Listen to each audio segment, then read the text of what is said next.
नमस्कार दोस्तों, India IQ में आप सभी का एक बार फिर से स्वागत है। आज इस वीडियो में हम आपको राजस्थान जो चुनाव परिणाम विधानसभा के आए हैं 2018 के, उसकी जिलेवार गणित बताएंगे। किस जिले में कितनी सीटें हैं, वहां पर कांग्रेस ने कितनी सीटें जीती, बीजेपी ने कितनी सीटें जीती, किस जिले में कौन सी पार्टी मजबूत रही है, और जो दिग्गज सीटें थी अशोक गहलोत, वसुंधरा राजे और सचिन पायलट की, इन सीटों का क्या हाल रहा है, इस बारे में आज इस वीडियो में बताएंगे। सबसे पहले तो आपको ये बता दें कि इस बार राजस्थान में जो सत्ता परिवर्तन हुआ है, इसमें ये दो चेहरे सबसे महत्वपूर्ण रहे हैं। अशोक गहलोत राजस्थान के मुख्यमंत्री बने हैं और सचिन पायलट डिप्टी CM बने हैं। साथ साथ वो PCC के अध्यक्ष भी रहेंगे, यानी कि प्रदेश कांग्रेस की कमान भी उनके हाथों में रहेगी और राजस्थान में डिप्टी CM के रूप में भी अगले 5 साल तक सचिन पायलट, यानी कि जो पायलट थे वो को पायलट बन गए हैं। अब बात करते हैं सबसे पहले CM की। अशोक गहलोत जोधपुर जिले में सरदारपुरा विधानसभा सीट से इस बार चुनाव लड़ रहे थे, जिसमें अशोक गहलोत को 97,081 वोट मिले। शंभू सिंह खेतासर जो बीजेपी के उम्मीदवार थे, अशोक गहलोत के सामने चुनाव लड़ रहे थे। पिछली बार भी वे चुनाव अशोक गहलोत के सामने 2013 में भी लड़े थे और इस बार भी लड़े। उन शंभू सिंह खेतासर को इस बार 51,484 वोट मिले, यानी कि 45,597 के अंतर से शंभू सिंह खेतासर चुनाव हार गए और यहां से अशोक गहलोत चुनाव जीते। सरदारपुरा ये जोधपुर जिले की एक विधानसभा सीट है यहां से। इसके बाद में बात करते हैं सचिन पायलट की। ये सचिन पायलट टोंक विधानसभा सीट से चुनाव में इस बार उतरे थे। सचिन पायलट को 1,09,040 वोट मिले। उनके सामने बीजेपी के यूनुस खान जो पिछली बार डीडवाना से चुनाव लड़े थे, उन्हें बीजेपी ने इस बार टोंक से चुनावी मैदान में उतारा। बीजेपी ने 199 सीटों पर जो चुनाव हुए, राजस्थान विधानसभा में 200 सीटें हैं, लेकिन अलवर की एक सीट पर बसपा के प्रत्याशी का निधन हो जाने की वजह से वहां पर चुनाव नहीं हुआ और 199 सीटों पर चुनाव हुआ। बीजेपी ने एकमात्र मुस्लिम प्रत्याशी को टिकट दिया और वो थे यूनुस खान, जो पिछली बार डीडवाना से थे और PWD मंत्री भी थे, लेकिन इस बार बीजेपी ने इन्हें सचिन पायलट के खिलाफ उतारा, क्योंकि टोंक विधानसभा सीट जो है यहां पर मुस्लिम बहुत बड़ी संख्या में मतदाता है और अगर यूनुस खान नहीं उतरते तो कांग्रेस ये मान के चल रही थी कि सचिन पायलट गुर्जर है और बीजेपी को मुसलमान वोट नहीं देगा, इसलिए मुस्लिम प्लस गुर्जर एक बहुत बड़ा फैक्टर बनेगा और इस वजह से कांग्रेस की एक बहुत बड़ी जीत होगी। लेकिन बीजेपी ने एक दांव खेला था यूनुस खान के रूप में कि सचिन पायलट को घेरा जा सके, लेकिन सचिन पायलट बहुत बड़े अंतर से 54,179 वोटों के अंतर से चुनाव जीत गए। इसके बाद में बात करते हैं झालरापाटन सीट की, जहां से इस बार वसुंधरा राजे और मानवेंद्र सिंह आमने सामने थे। वसुंधरा राजे को यहां पर 1,16,484 वोट मिले, मानवेंद्र सिंह को 81,504 वोट मिले, यानी कि 34,980 के अंतर से वसुंधरा राजे यहां से चुनाव जीत गई। लेकिन खास बात यह है कि 2013 के चुनाव में वसुंधरा राजे यहां पर 60,000 वोटों के अंतर से चुनाव जीती थी, लेकिन इस बार अगर 34,980 वोट के अंतर से चुनाव जीतती है तो यानी कि मानवेंद्र सिंह ये जो जीत का अंतर था, जीत का जो मार्जिन था, वो काफी हद तक कम करने में कामयाब रहे। अब अगर हम ऑल ओवर राजस्थान के चुनाव देखते हैं इन 3 बड़ी सीटों को देखने के बाद में, तो राजस्थान में इस बार BSP ने 6 सीटें जीती हैं, बीजेपी ने 73 सीटें जीती हैं। इसके अलावा 2 सीट CPM ने जीती है, 99 सीटें कांग्रेस ने जीती हैं, 13 सीट निर्दलीय उम्मीदवार जीते हैं और कुछ छोटी मोटी पार्टियां जैसे BTP है, RLP है, RLD है, इन्होंने 6 सीटें जीती है। सबसे पहले बात करते हैं कांग्रेस और बीजेपी की, तो बहुत बड़ी लंबी सूची है, लेकिन अगर हम छोटी पार्टियों में बात करें, सबसे पहले BSP ने 6 सीटें जीती। कौन कौन सी? उदयपुर वाटी, जहां से BSP के राजेंद्र सिंह गुढ़ा चुनाव जीते, इन्होंने बीजेपी के शुभकरण चौधरी को चुनाव हरवाया। ये 5,534 वोटों के अंतर से चुनाव जीत गई। इसके अलावा अलवर जिले की तिजारा सीट थी, जहां से BSP यानी कि बसपा के संदीप कुमार चुनाव जीत गए, उन्हें 59,468 वोट मिले। नंबर 2 पर जो रही वो थे कांग्रेस के अहमद खान उर्फ दर्रू मियां। ये पिछली कांग्रेस की सरकार थे, उसमें मंत्री भी थे, उनको 55,011 वोट मिले, यानी कि बीजेपी नंबर 3 पर चली गई। इसके अलावा अलवर की ही किशनगढ़ बास सीट है, यहां से बसपा के दीपचंद चुनाव जीते हैं 9,916 वोटों के अंतर से। नंबर 2 पर बीजेपी के रामहेत सिंह यादव रहे, जिन्हें 63,883 वोट मिले। चौथी जो बसपा की सीट थी वो थी नगर, ये भरतपुर के अंदर सीट आती है नगर। यहां पर वाजिब अली बसपा के टिकट पर चुनाव जीत गए हैं, उन्हें 62,644 वोट मिले। नेम सिंह जो सपा के उम्मीदवार थे वो नंबर 2 पर रहे यानी कि कांग्रेस और बीजेपी दोनों 3 और 4 नंबर पे चली गई। ये 25,467 वोटों के अंतर से चुनाव जीते। 5वीं सीट है नदबई, यहां से जोगिंदर सिंह अवाना बीएसपी के थे, ये चुनाव जीते हैं और ये मार्जिन जो था यहाँ पर चुनाव जीतने का वो रहा है 4,094 वोटों के अंतर से चुनाव जीते, क्योंकि जोगिंदर सिंह अवाना को 50,976 वोट मिले और रनरअप जो नंबर 2 पर रहने वाले थे वो कृष्णेंद्र कौर दीपा, जो पिछली बीजेपी सरकार में पर्यटन मंत्री थी, उन्हें 46,852 वोट मिले। इसके अलावा बसपा की 6ठी सीट थी, वो थी करौली शहर की जो सीट है, वहां से लाखन सिंह चुनाव जीते जिन्हें 61,163 वोट मिले।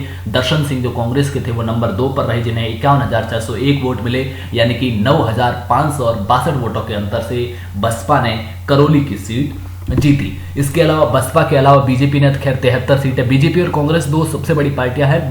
कांग्रेस ने 99 सीटें जीती और बीजेपी ने 73 सीटें जीती।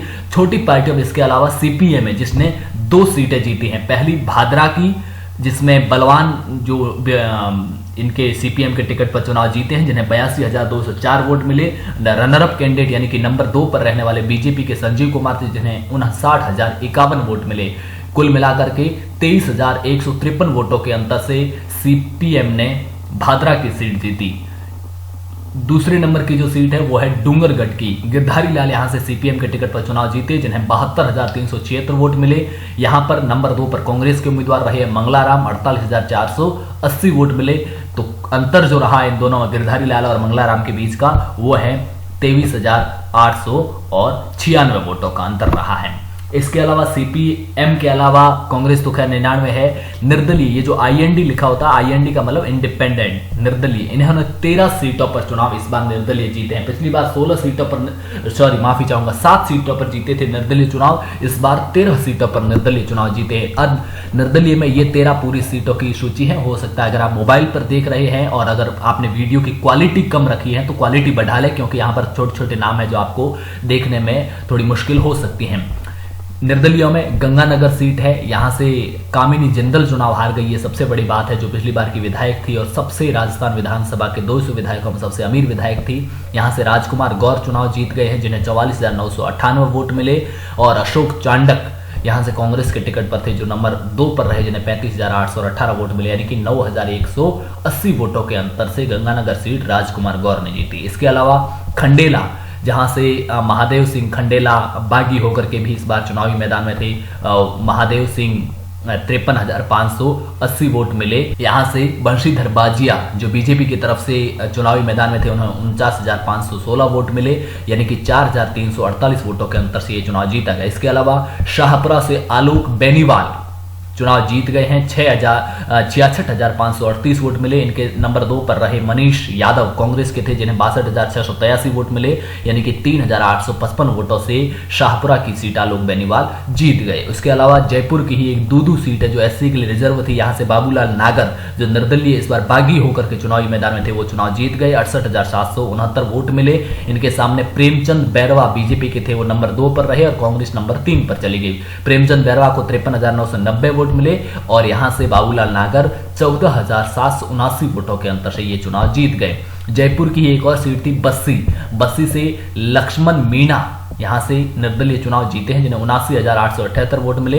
कन्हैया लाल बीजेपी के थे, नंबर 2 पर रहे जिन्हें 37,114 वोट मिले, यानी कि 42,764 वोटों के मार्जिन से यह चुनाव जीता गया। इसके अलावा निर्दलीय में हम मोटा मोटी बात करें तो बहरोड है, अलवर की थानागाजी अलवर की है, महुआ है, गंगापुर है, किशनगढ़ है, मारवाड़ जंक्शन है, सिरोही है और कुशलगढ़ है। ये वो 13 सीटें हैं जो निर्दलीय जीतने में कामयाब रहे हैं। अब अगर इसके अलावा निर्दलीय के अलावा बात करें तो 6 सीटें निर्दलियों के अलावा दूसरी पार्टियों गई है, छोटी छोटी पार्टियों को, जिसमें एक भरतपुर की है जो आरएलडी जीती है, राष्ट्रीय लोकदल जीती है, सुभाष गर्ग यहां से चुनाव जीते हैं 15,710 वोटों के अंतर से। खींवसर की सीट है जो आरएलपी जीती है, आरएलपी के जो संस्थापक है हनुमान बेनीवाल वो खुद यहां से चुनावी मैदान में थे, जिनके सामने कांग्रेस ने सवाई सिंह चौधरी को मैदान में उतारा है। वो नंबर 2 पर चले गए और बीजेपी का प्रत्याशी नंबर 3 पर रह गया। हनुमान बेनीवाल को 83,096 वोट मिले और 16,948 वोटों के अंतर से ये चुनाव जीत गए। मेड़ता की सीट भी आरएलपी जीती है। इंदिरा देवी यहां से चुनाव जीती जिन्हें 57,662 वोट मिले हैं। उनके सामने लक्ष्मण राम नंबर 2 पर रही जिन्हें 44,827 वोट मिले, यानी कि इंदिरा देवी 12,835 वोटों के अंतर से चुनाव जीत गए। इसके अलावा भोपालगढ़ जो जोधपुर जिले की सीट है वो भी आरएलपी ने जीती है। यहां से पुखराज आरएलपी के टिकट पर चुनाव जीते हैं। उनके सामने जो नंबर 2 पर रहे वो भंवरलाल बड़ाई वो रहे हैं। भोपालगढ़ विधायक कमसा मेघवाल जो इस बार बीजेपी ने फिर से उन पर भरोसा जताया था वो नंबर 3 पर चली गई और 4,962 वोटों के अंतर से यहां पर पुखराज ने चुनाव जीत लिया। सागवाड़ा एसटी की रिजर्व सीट थी और 84 ये भी दोनों एसटी की रिजर्व सीट थी। उदयपुर संभाग की ये दोनों सीटें हैं जहां पर बीटीपी भारतीय ट्राइबल पार्टी इनके उम्मीदवार जीते हैं। राजकुमार राउत यहां से जीते और राम प्रसाद यहां से जीते हैं। दोनों जगह पर मार्जिन तो खैर सागवाड़ा में बहुत कम रहा है, 4,582 का रहा है, लेकिन 84 की सीट है ये अच्छे अंतर से जीती गई, 12,934 वोटों के अंतर से जीती गई। अब अगर जिलेवार देखें कि कौन से जिले में कितनी सीटें हैं, उसमें बीजेपी ने कितनी जीती हैं और कांग्रेस ने कितनी जीती हैं, तो देखिए सबसे पहले अजमेर में 8 सीटें हैं जिसमें बीजेपी ने 5 सीटें जीती, कांग्रेस ने 2 सीटें जीती और 1 सीट दूसरे किसी खाते में गई हैं। अलवर में 11 सीटें थी जिसमें से 2 सीट ही बीजेपी जीत पाई, 4 कांग्रेस ने जीती, 2 बसपा ने जीती और 2 निर्दलीय ने जीती हैं। बांसवाड़ा में 5 सीटें हैं, 2 बीजेपी, 2 कांग्रेस और 1 निर्दलीय के खाते में गई है या अन्य के खाते में गई है हम कह सकते हैं। 12 में 4 सीटें हैं जिसमें से केवल 1 सीट बीजेपी जीत पाई और 3 सीट पर कांग्रेस ने कब्जा किया है। बाड़मेर में पूरा उलटफेर हुआ। पिछली बार बाड़मेर की 7 सीटों में से 6 बीजेपी के पास थी और 1 कांग्रेस के पास थी, लेकिन इस बार केवल 1 सिवाना की सीट ही बीजेपी के खाते में आई, बाकी जिले की 6 सीटें कांग्रेस के खाते में गई है। भरतपुर में 7 सीटें हैं, बीजेपी का यहां से पूरी तरह सफाया हो गया, कोई सीट नहीं मिली है। 4 सीटें कांग्रेस को मिली है, 2 सीटें बसपा को मिली है और 1 सीट निर्दलीय के खाते में गई है। भीलवाड़ा की बात करें तो यहां बीजेपी ने ठीक ठाक प्रदर्शन किया, 7 में से 5 सीटें जीतने में कामयाब रही है, 2 सीटें कांग्रेस के खाते में गई हैं। बीकानेर जो कांग्रेस के नेता प्रतिपक्ष रामेश्वर डूडी का इलाका था, वहां पर कांग्रेस बीजेपी का करीब करीब बराबर प्रदर्शन रहा है, 7 में से 3 सीटें दोनों जीते हैं और 1 सीट सीपीएम के खाते में गई है। बूंदी में बीजेपी ने ठीक है, बीजेपी ने 3 में से 2 सीटें बीजेपी ने जीती और 1 कांग्रेस के खाते में गई है। चित्तौड़गढ़ की 5 सीटों में से 3 बीजेपी और 2 कांग्रेस। चूरू की 6 सीटों में से केवल 2 सीटें ही बीजेपी जीत पाई, 4 कांग्रेस के खाते में गई है।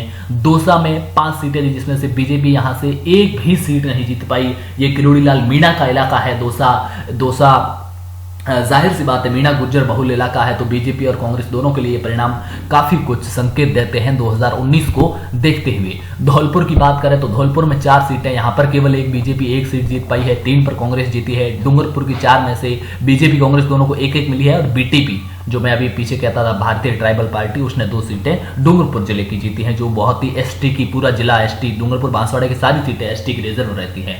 गंगानगर की 6 सीटों में से 3 बीजेपी जीती हैं, 2 कांग्रेस जीती और 1 निर्दलीय है। हनुमानगढ़ की 5 सीटों में से 2 कांग्रेस और बीजेपी जीती और 1 सीट सीपीएम जीतने में कामयाब रही है। जयपुर यहां पर बड़ा उलटफेर देखने को मिला है, 19 सीटें में से पिछली बार बीजेपी 16 जीती थी, लेकिन इस बार केवल 6 सीटें बीजेपी जीत पाई और 10 सीटें कांग्रेस जीती है, 3 निर्दलीय के खाते में गई है। बस्सी, दूदू वगैरह ये 3 सीटें निर्दलीय खाते में गई है। जैसलमेर की 2 सीटें पिछली बार दोनों बीजेपी खाते में थी, इस बार दोनों कांग्रेस खाते में चली गई। यहां से पोकरण सीट पर एक बड़ा मुकाबला था जहां हिंदू संत बना मुस्लिम धर्मगुरु था, लेकिन मुस्लिम धर्मगुरु यहां से चुनाव जीत गए। हिंदू जो संत थे उन्हें चुनाव में हार का सामना करना पड़ा। जालोर में बीजेपी ने ठीक ठाक प्रदर्शन किया है, 5 में से 4 बीजेपी ने जीती, 1 कांग्रेस ने जीती है। झालावाड़ जो वसुंधरा राजे का खुद का गृह क्षेत्र है, वहां से चारों की चारों सीटें बीजेपी ने जीती हैं। झुंझुनू में 7 में से केवल 2 सीटें बीजेपी जीत पाई और 4 कांग्रेस ने जीता, बसपा ने 1 जीती। एक देखिए यहां पर मोटा मोटी तौर पर देखने में आ रहा है कि जो शेखावाटी का इलाका था, यहां बीजेपी ने बहुत खराब प्रदर्शन किया है। शेखावाटी में मारवाड़ में उलटफेर देखने को मिला है, बाड़मेर में केवल 1 सीट जीती, जैसलमेर का पूरा सफाया हो गया। जोधपुर में बड़ा उलटफेर देखने को मिला, पिछली बार यहाँ की 10 में से 2 सीटें जो इस बार बीजेपी हासिल की है, वहां पर पिछली बार 10 में से 9 सीटें हासिल की थी, यानी कि आपने 7 सीटें जोधपुर से गंवा दी, जैसलमेर की दोनों गंवा दी और बाड़मेर में केवल 1 यानी कि 5 सीटें आपने बाड़मेर से गंवा दी। करौली में बीजेपी का सफाया हो गया है, यहाँ की चारों सीटें बीजेपी हार गई, जिसमें से 1 सीट बसपा के खाते में गई और 3 कांग्रेस ने जीती हैं। कोटा 6 सीटें हैं, जिसमें से 3 कांग्रेस 3 बीजेपी। कोटा शांति धारीवाल जो पिछली कांग्रेस सरकार में मंत्री थी और इस बार भी मंत्री रहने की पूरी संभावनाएं हैं। नागौर की 10 सीटों में 2 बीजेपी जीती है, 6 कांग्रेस जीती है और 2 आरएलपी जीती है। आरएलपी खींवसर और मेड़ता की सीट जीती है, मेड़ता से इंदिरा और खींवसर से हनुमान बेनीवाल। पाली की 6 सीटों में यहां पर बीजेपी ने अच्छा प्रदर्शन किया और ये पाली के सांसद है जो पीपी चौधरी, उनके लिए अच्छा संकेत है, क्योंकि यहां पर बीजेपी ने 5 सीटें जीती है और छठी जो 1 सीट बीजेपी हारी है वहां पर भी बहुत छोटा मार्जिन रहा है, छोटे अंतर से 200-250 करीबन अंतर से वो सीट हारी है। प्रतापगढ़ ये दोनों में से 2 सीटें हैं यहां पर, जिसमें से 1 बीजेपी जीती है, 1 कांग्रेस जीती है। राजसमंद में 4 सीटें हैं, 2-2 दोनों के खाते में गई कांग्रेस बीजेपी की। सवाई माधोपुर में बीजेपी का पूरी तरह सफाया हो गया, यहां पर बीजेपी को 1 भी सीट नहीं मिली, 3 कांग्रेस जीती और 1 निर्दलीय के खाते में गई है। सीकर में भी एक तरह से सफाया हो गया है, 8 सीटों में से बीजेपी का कोई खाता नहीं खुला है, 7 सीटें यहां पर कांग्रेस जीतने में जरूर कामयाब हुई है। अब बात करते हैं सिरोही की, तो सिरोही में भी बीजेपी ने ठीक ठाक, यानी कि सिरोही, जालोर, पाली ये 3 वो जिले हैं जहां बीजेपी ने ठीक ठाक प्रदर्शन किया है। झालावाड़ जिले में ठीक प्रदर्शन किया है, कोटा में बराबर सीटें बंटी है, उदयपुर जिले में अच्छा प्रदर्शन किया है, यहां पर 8 में से 6 सीटें बीजेपी जीती है, 2 सीटें कांग्रेस जीती है, यानी कि 33 जिलों में से अगर हम मोटा मोटी तौर पर देखें तो 5 से 7 जिले ऐसे जहां पर बीजेपी ने अच्छा प्रदर्शन किया इस बार।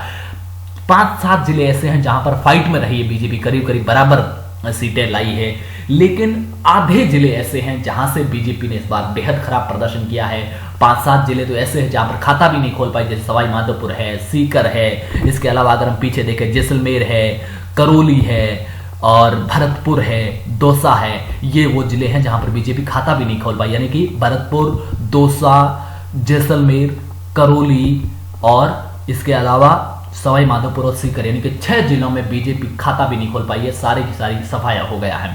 तो ये रहा है परिणाम, फाइनली 199 सीटों पर हुआ, 73 सीटें बीजेपी ने जीती, 99 सीटें कांग्रेस ने जीती और 27 सीट दूसरों के खाते में गई है, जिसमें से 13 निर्दलीय है, 6 बसपा है, 2-3 सीटें आरएलपी के खाते में गई हैं, सीपीएम के खाते में 2 सीटें गई हैं, तो ये 27 सीटें दूसरी छोटी मोटी पार्टी और निर्दलीय खाते में गई है। चलिए दोस्तों, अगर ये वीडियो पसंद आया तो लाइक कीजिए, हमारे कमेंट बॉक्स में बताइए कि राजस्थान में जो 2019 के लोकसभा चुनाव होने वाले हैं उसमें कौन सी पार्टी 25 में से कितनी सीटें लाएगी, और क्या अशोक गहलोत और सचिन पायलट के नेतृत्व में कांग्रेस 2019 के चुनाव में अच्छा प्रदर्शन कर पाएगी। और एक बड़ा सवाल ये भी उठता है कि सचिन पायलट को डिप्टी सीएम बनाने से 2 पावर सेंटर बन जाएंगे और ताकत और पावर को लेकर के सचिन पायलट और अशोक गहलोत के बीच में भविष्य में भी मनमुटाव हो सकता है। इस बारे में आपकी क्या राय है? क्या वसुंधरा राजे का ये सियासी करियर खत्म हो गया, क्योंकि वसुंधरा राजे को अमित शाह के बीच में बेहद अनबन थी और कहा यह भी जा रहा है कि अमित शाह ने जानबूझकर वसुंधरा राजे के नेतृत्व में चुनाव लड़ा ताकि चुनाव हारने पर पूरा ठीकरा वसुंधरा राजे के सिर पे जाए और उनका जो पॉलिटिकल करियर है वो बिल्कुल पूरी तरह से खत्म किया जा सके। ये कहते हैं कि राजस्थान में चुनाव हरवाना अमित शाह की रणनीति थी, उन्होंने कार्यकर्ताओं में अच्छा जोश भरा ताकि 2019 के लिए काम आ सके, लेकिन कई जगह पर टिकट ऐसे बांटे हैं और शेरगढ़ सीट पर जैसा कि ये बताया जा रहा है कि वहां पर बीजेपी के ही एक बड़े नेता के इशारे पर वो चुनाव वहां से बाबू सिंह राठौड़ को चुनाव हरवाया गया। इस बारे में आपकी क्या राय है? नीचे कमेंट बॉक्स में इन सवालों को लेकर के बताइए और अगर हमारा ये वीडियो पसंद आए तो लाइक कीजिए। हमारे चैनल को अगर आपने अब तक सब्सक्राइब नहीं किया तो सब्सक्राइब जरूर कीजिए। अपने दोस्तों के साथ इस वीडियो को व्हाट्सएप, फेसबुक और तमाम सोशल प्लेटफॉर्म पर शेयर भी कीजिए। धन्यवाद।